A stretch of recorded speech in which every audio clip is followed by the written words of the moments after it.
Dalangin para sa isang malinis at tapat na halalan.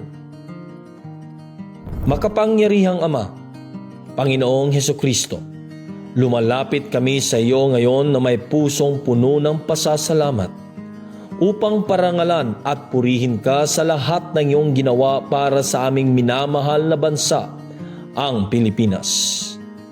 Amin pong kinikilala, Panginoon, na hiwalay sa iyo ay wala kaming magagawa. Buong pagtitiwala naming inaatang sa iyo ang aming kinabukasan. Batid naming ikaw ang naghahari sa mga gawain ng aming bayan.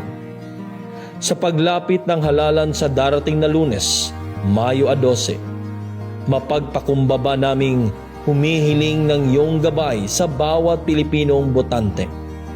Ipagkaloob mo sa amin ang karunungan at malinaw na pag-unawa upang makapili ng mga pinunong matuwid, makatarungan at tunay na nagsusulong ng kabutihan para sa lahat. Panginoon, tulungan mo kaming pumili ng mga lider na maninindigan para sa mga naapi at biktima ng kawalang katarungan. Ibigay mo sa amin ang kakayahang makilala ang mga makikinig sa iyong mga salita at mamumuhay ayon sa katotohanan, katapatan at katarungan. Ipinapanalangin namin ang aming kaligtasan sa pagboto, naway maging ligtas, payapa at bukas para sa lahat ang bawat presinto. Dalangin namin na ang bawat boto ay mabilang ng tapat at maisulat ng wasto. Palakasin mo, Panginoon, ang aming mga manggagawa sa halalan. Pagkalooban mo sila ng tibay, husay at walang pagkikimkim na integridad. Idinadalangin naming walang magaganap na karahasan o kaguluhan.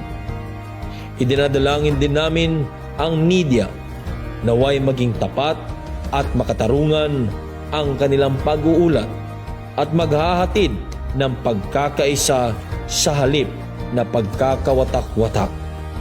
Ipinapanalangin namin ang mga kandidato, naway pagkalooban sila ng pangitain para sa kaunlaran, kapayapaan at tunay na paglilingkod para sa bawat Pilipino. Pagpalain mo ang mga naghahangad na mga posisyong pampolitika mula sa Senado, Kongreso at mga lokal na pamahalaan sa Pilipinas. Ipinapanalangin namin ang mga Duterte senatorial candidates sa ilalim ng PDP laban na iyong tinawag upang maglingkod.